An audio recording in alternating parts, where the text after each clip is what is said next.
technical trades, looking at the future as the United States goes forward. So we'll hit that up. We'll hit up, I'll get you some stats. I like stats, kind of boring, but everybody likes a little bit of stats. So we'll talk about, we work with ESD and L&I to actually figure out the average wages that people come out getting, as well as apprenticeships. We have some stats on how many people complete their apprenticeship programs and that are veterans, how many get into programs. So we'll talk about that a little bit. What is an apprenticeship? Who's not familiar with apprenticeships, like doesn't exactly know how they work? Just to get some folks. So we'll kind of walk through what that is, what that model looks like. And then we'll hit everybody's favorite topic is GI Bill, right? How does that relate to the apprenticeship programs? And then I'll hit up some resources. Hopefully we'll put this online and we'll have them all linked so you guys can look up those resources for resource guides. DBA is making our own resource guides as well that specifically talks about how the GI Bill relates to apprenticeships.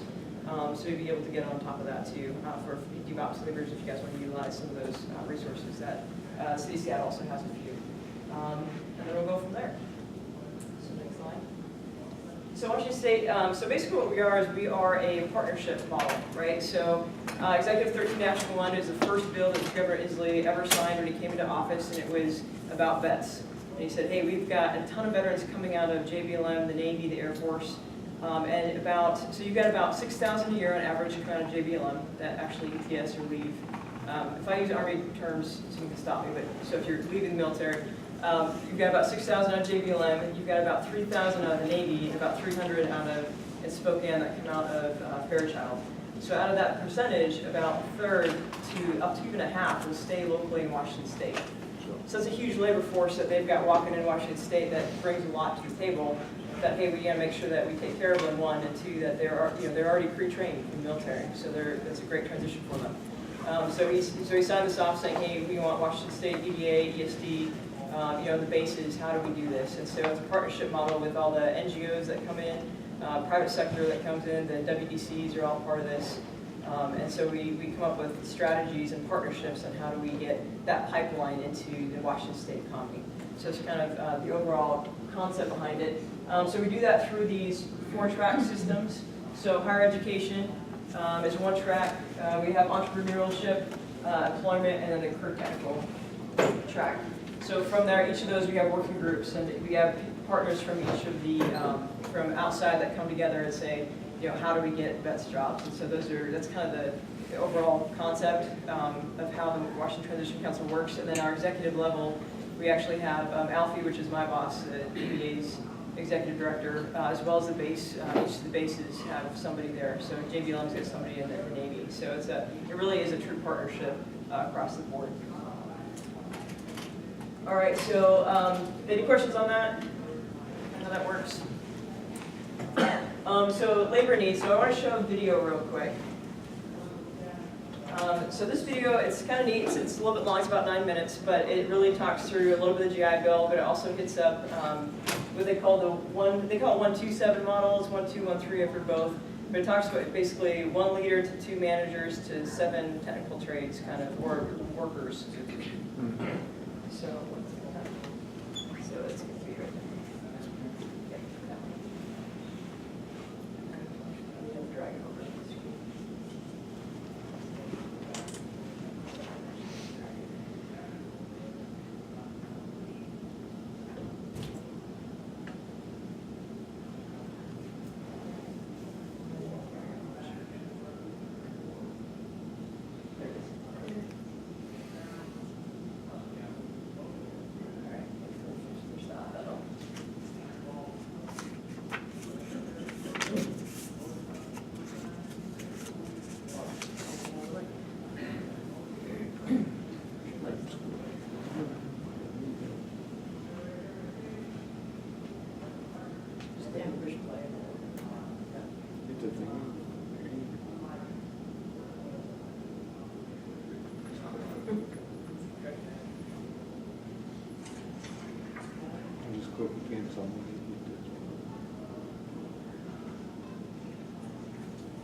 Education is core to our economy, but in order to guide our educational systems and maximize future income, we must understand the misalignment between education and our money.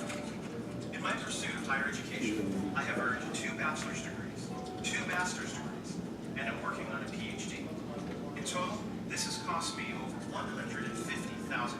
Let's hear it. I've done all this because I believe formal education is important. Part of this belief came from seeing charts like this, presenting a correlation between higher degrees and higher income, showing on average that a person with a college degree earns far more money than the average person without a high school diploma.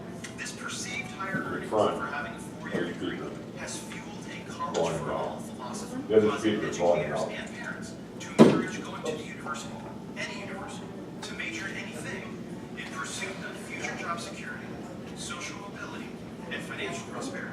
This philosophy has increased college enrollment, resulting in 66% of high school graduates in this country enrolling in higher education right after high school. That's 2 out of 3. Initially, they are deemed the successful ones. But what you won't see advertised is the reality that most drop out, and only a quarter of those that enroll will finish a master's degree. Only after these few graduate do many of them start exploring careers. It is here that they discover that their degree may not have prepared them for the world of work. You may be well educated, but not every degree is direct preparation for employment. This misalignment between degrees and job skills causes half of university graduates to be underemployed in what are called gray-collar jobs, taking positions that do not require the education they have received at a cost that is more than they can afford. Conventional wisdom suggests that a university degree guarantees a higher salary, but with rising education costs, a shrinking job market, and the oversaturation of some academic majors and courses, this old advice is now myth for a majority of students. The economy and the world have dramatically changed. Over the last 3 generations, we've gone from 13.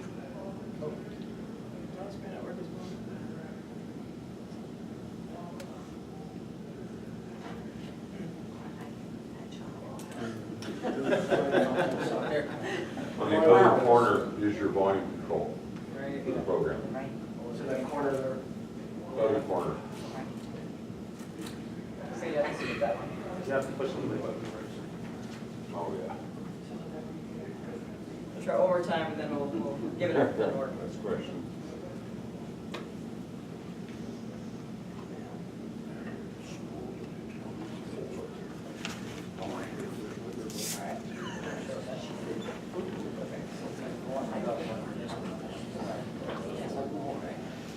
All right, so we're going to skip that. Nice try, though.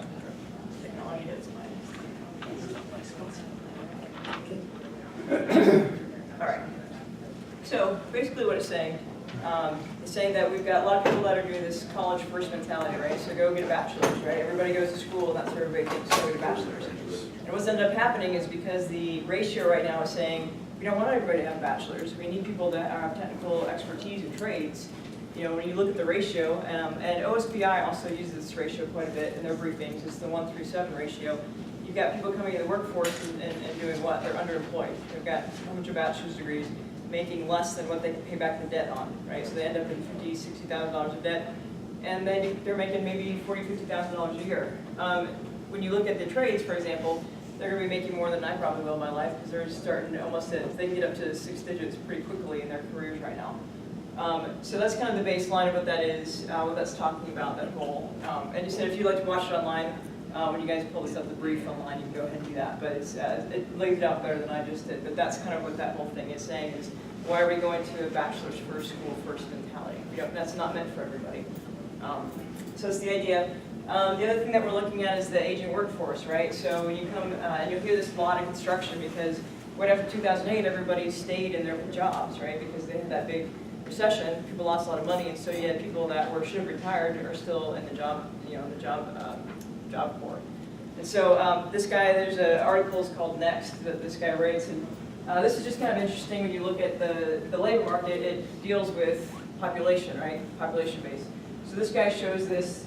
So basically, you look at the baby boomers, and this is how many kids they had, right? So this is population increase. So the baby boomers, because babies became cool in the baby boomer era after the World War II.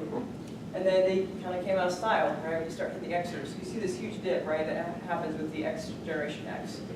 And they come back into style with millennials. So I don't know what happened, but they came back in style.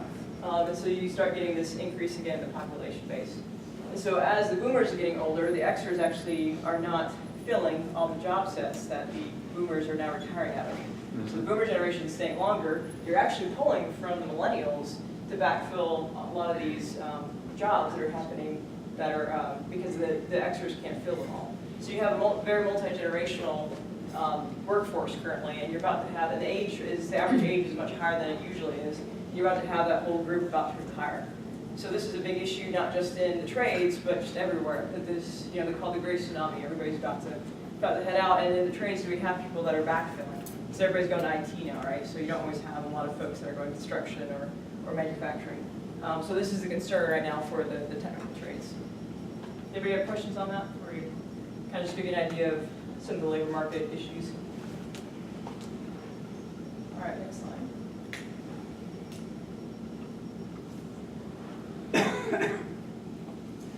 Some of the things for Washington State, when you look at what's happening in Washington, there are a ton of different construction projects going on right now that we cannot fill, which is why, again, this position that I'm holding exists.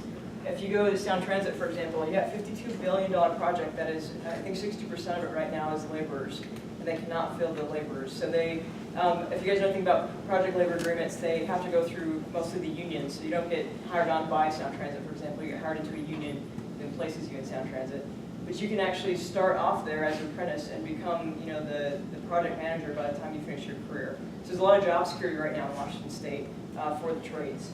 The same thing with the ports. The ports have a massive contracts coming up for $1.2 million to upgrade the ports to include the airports as well as the seaports. Correction facilities have a lot that's going on right now. EIW, it's a database system that shows how many projects are going on statewide, and you got another $1.2 billion projects that are going on. So basically right now, if you want to get into any kind of trades or technical skills, like now's the time, right? Because we're always one of the top 5 most growing cities in the nation for the last 5 to 10 years. We're at like a 2.9% increase in population base.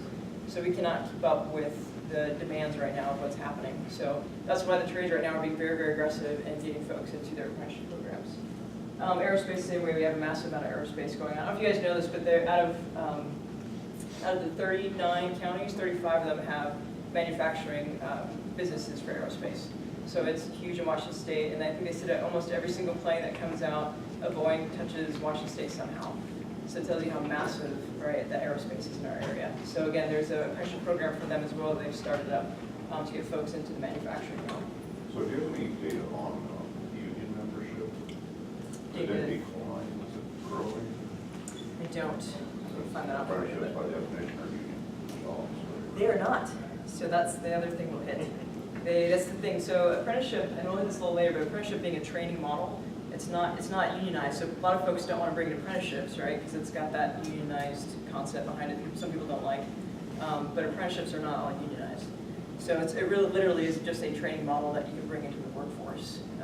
So like IT, for example, is a big one right now. It's not unionized, and they just started a huge apprenticeship program for IT. So we'll hit that up, but that's a great question, because that is one of the misconceptions people find. Stats, I kind of like stats. So just to show you guys, these are per year. These are just the veterans. So these are the numbers of vets that have started the apprenticeships throughout the year. And the line that you see right here is the percentage of the overall amount of apprentices that start. So if you look over here, we're about 10% of the apprenticeship force is vets. That's pretty common. You see that pretty consistently throughout the years. So we're about 3%. On next slide. Rachel? Yeah. Okay, there you go. That's the one I was looking for. Am I in the way?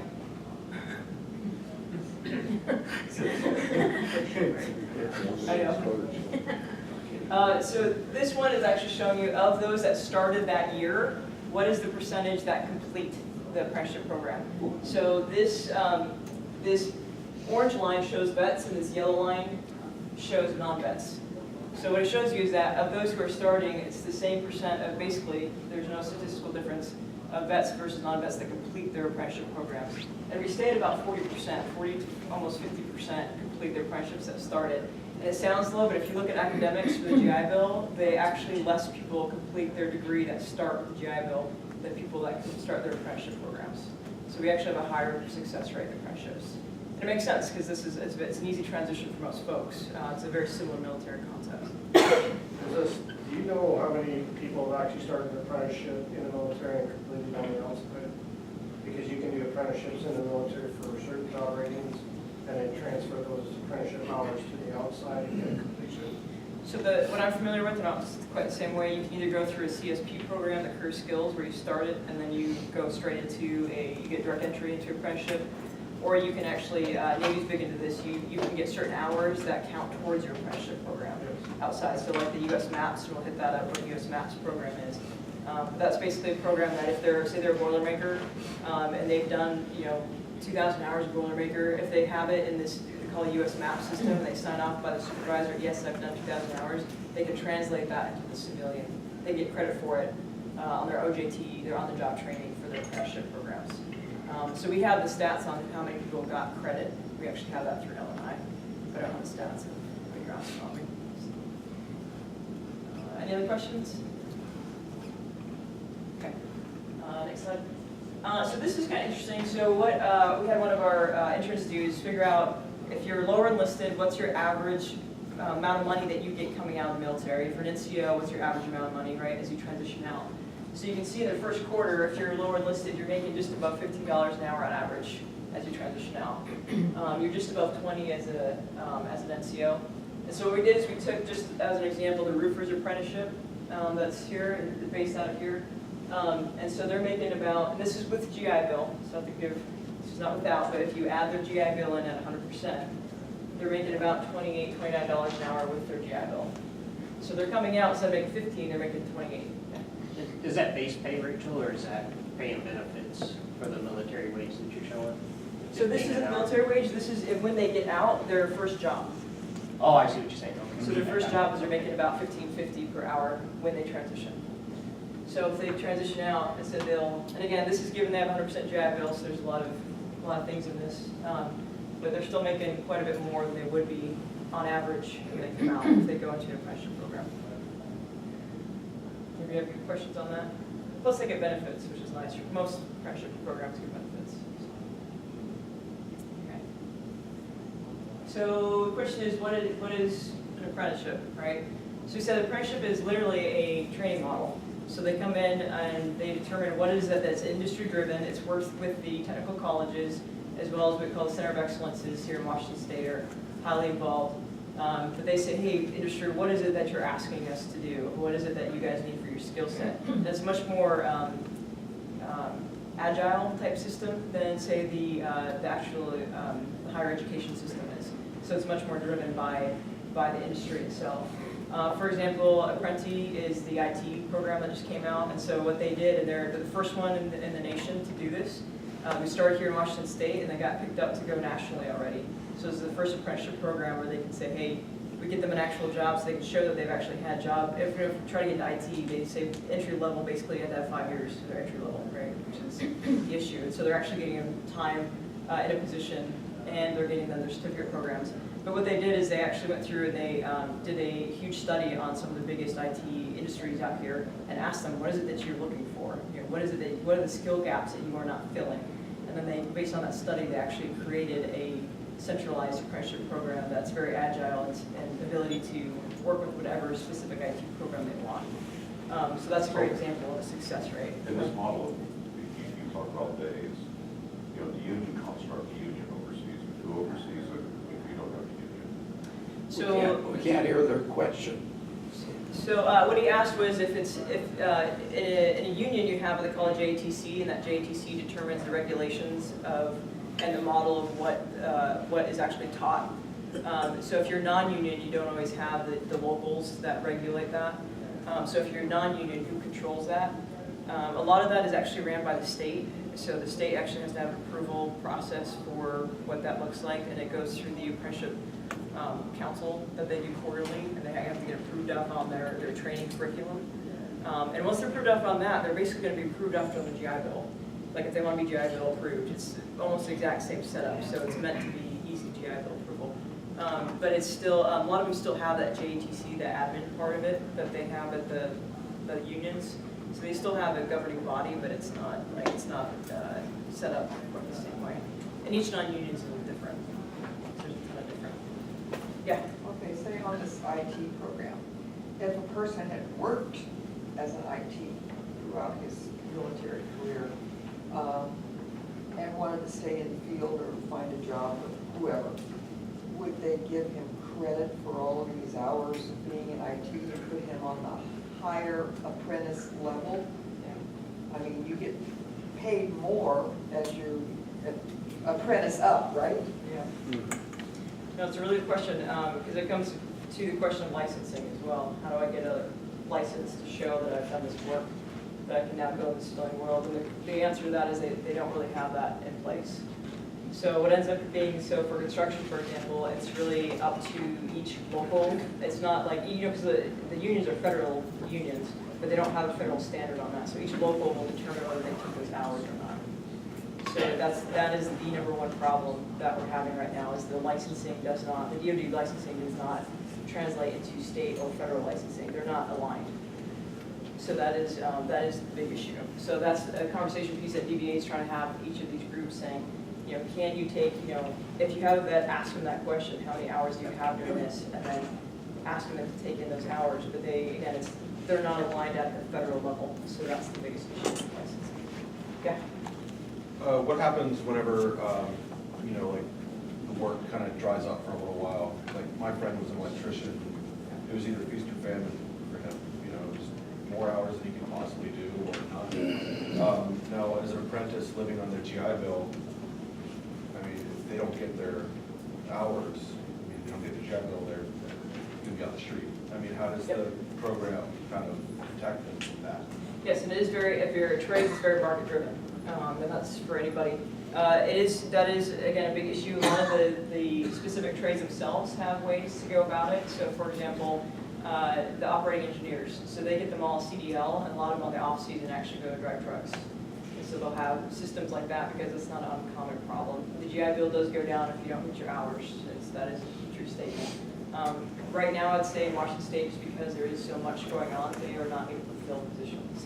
But again, if it dropped, yes, in the construction trades, apprenticeships, that's, you know, that is one of the considerations. Now, the unions, for example, if you're unemployed they'll actually cover you for your benefits. So say you're looking at, and I'm not pitching one or the other, but they do that for the unions. They'll give them up to 3 months of their benefits, even if they're unemployed. So they will cover them for a certain amount of time, and that's done by the union themselves between if they're unemployed for X amount of time, because you can't just keep going unemployed and then not have coverage. So the unionists do take that consideration. But the pitch right now that they're saying is that Washington State's not slowing down. If you get on some of these big projects, you're going to be working 20 years easy, because they're over 25, 30-year projects. That's a consideration. Do you have a question? No. Anybody else for the next one? Okay, what if an individual decides he wants to become an electrician, for instance? And he could go down to the local union hall and say, how do I get to become an electrician? And they say, okay, we have these apprenticeship programs, and if you sign on with us, this is how much you're going to get paid. They'll find you a job here in town. You'll go up to someplace on the coast, and you'll go to school for 8 weeks or whatever. Now, what's the advantage of going through you versus going through them? So we actually, again, we're a partnership program. So you don't come through DDA. We actually, if you do, we connect you to them. So we connect you to Council to Hard Hats, which they all appreciate, because then the union or local is covered to give them the benefits of getting direct entry if they have it, or veterans preference if they have it. So we're actually a connector to them. So that's basically what we do. So a lot of what we do is market to the bases, because people don't know what they don't know about apprenticeships, right? It's just an unknown group. So what we do is we try to get them knowledgeable, and then we connect them out. So that's exactly what we do. So we get them to that apprenticeship coordinator. All right. Yep. Got one more question? Yeah. One of the issues of apprenticeships and unions and non-unions and companies is that when you're in a union, a lot of it goes by seniority. Yes. And a lot of times, you have to be in that job before you take those apprenticeships. Now, from the company standpoint of view, getting state certified, once you get that state certification, there's a lot more job openings. They don't want to lose those people, so a lot of times they'll kind of put blocks in your way so that you can't get here. So there's a lot of issues, yeah. There are, and we'll hit kind of the entry. For a veteran, the entry can be different. So you can get directly into a position. Do you still get the points? So, and again, it's apprenticeship dependent, so I can't say that all do, but most do. And because it's very much labor market driven, if they have a high need, they'll give you direct entry. So a lot of those programs right now are doing that for vets. They love vets, I gotta tell you. I never have to pitch a vet to anybody. They're asking, how do I get them? So, so it does depend, but I can't say all do. It's kind of, it depends, but for the most part, they're gonna get the, if they're helmets and hard hats, they're gonna get the points for sure. Plus the unions love that, and if they go in there themselves and just say I'm a vet, most of them will give them vet preference or direct entry. And so you basically, that means is that instead of going through the whole process of interviewing and everything, you just get straight to the top and you're the next apprentice that gets Are the bypassed. colleges still going through your life experiences, taking that into account? Life experience? Yes, you work as a machinist. Oh, yeah, that's what I'm saying. It depends. So a lot of them will, but I can't say all of them do. But a lot of them do that. So, good. The next one. All right, so these are just some things, again, why people love vets, right? So we come in, most of them are tactile learners already. If you're in a construction trade, you know how to take commands very quickly and adjust fire as you need. And so it's very formalized structure for a lot of programs, and they understand that type of structure. Great, and leadership, they come in with leadership, they understand teamwork. You gotta trust your battle buddy on the field, you gotta trust your battle buddy if you're out being an iron worker, freaking, hundreds of feet high in the air, right? So a lot of these skill trades, they really transition very easily into these programs. So this is why people just love vets. They show up on time and they can pass your analysis. So a lot of those programs are and voila, vets can do that. So, so this is, and I hate to do versus college because most programs actually work in conjunction with colleges. And I didn't do this before, but if you're an apprenticeship program, most of it is OJT time, so you're on the job training, you're getting paid by an actual construction company. But then you have your actual schooling part of this, right? So you go to school for at least 144 hours a year. And so some of them have that set up where you go in the nighttime and you get trained up, and some of them have set up where you just go for a straight week to 2 weeks. You're on unemployment for those 2 weeks, and then you go straight to your OJT. So there's a couple different ways that they do apprenticeship programs. So this is just showing, for example, if you go to a four-year college, you're ending up in a lot of debt, right? Versus if you're going to an apprenticeship program, you're making some pretty good cash coming out with that. So they love this. You'll see this in a lot of apprenticeship pamphlets and stuff like showing this. But again, it's a partnership because most of that schooling that occurs for the apprenticeship is at a technical college. So it literally is a partnership with the technical colleges. So it's not against them. Yeah. And one other solid advantage on apprenticeship is you're learning by practical experience, not theory. Yes. And these guys, right, you're coming out, and most of them are hands-on folks, and that's how they learn. And so this is an easy transition for them. They just don't know about it half the time. So right now, so I only pitch GIL approved apprenticeship programs, right? That's the only thing that DVA pitches. So some of our main programs right now, again, construction. Everybody knows is 80% of the trades right now, or 80% of the apprenticeship programs are construction-based. Aerospace, you said, has got a massive one, so they've got one called Ajax. Ajax is a little bit different model because you have to get hired first by a aerospace company, and then they are the indenturement of the train-up. That's how Ajax works. So South Sierra College is one of their main campuses, and they've got a couple campuses throughout the Washington State area. And they'll help you find a job, but again, they don't have a local. So local is who comes out and they help you find that next job. So you complete the job, you go on that call list again, and then the local will call you up and say, hey, here's another job. If you have an employer-first model, you don't have that ability to go and to your local and then get you hired by another job. So that's why it's an employer-first model. It's a very different type of model than a typical local unionized model, because you're kind of on your own to go find your own jobs. So you'll see both of those models if you get into apprenticeship. IT we talked about quite a bit. Maritime. So Maritime's finally getting in the ballgame of apprenticeship. I'm very excited about this because it's a natural transition. So you've got maritime construction, but you also have maritime engineering. And we have our first maritime engineering apprenticeship program is actually starting up through South Sierra College, the AI grant. They're the ones that are owning this up, and I think it's Seattle Academy and PMI are actually in conjunction with this. So it's very cool that they're actually doing an apprenticeship program with maritime. It seems to be a natural one. Railroads, again, it's just they can't find enough people on the railroads right now. They got enough stuff going on. Upcoming industries right now, healthcare, a lot of people are trying to get, say, nurses, for example. Can we get nursing into apprenticeship, which would make a lot of sense. Banking and insurance is getting on board. Safety just started their first, they just got approved this last council. And then HR, everybody wants an HR apprenticeship, which again, they're starting to look at that model coming into these industries. Yeah.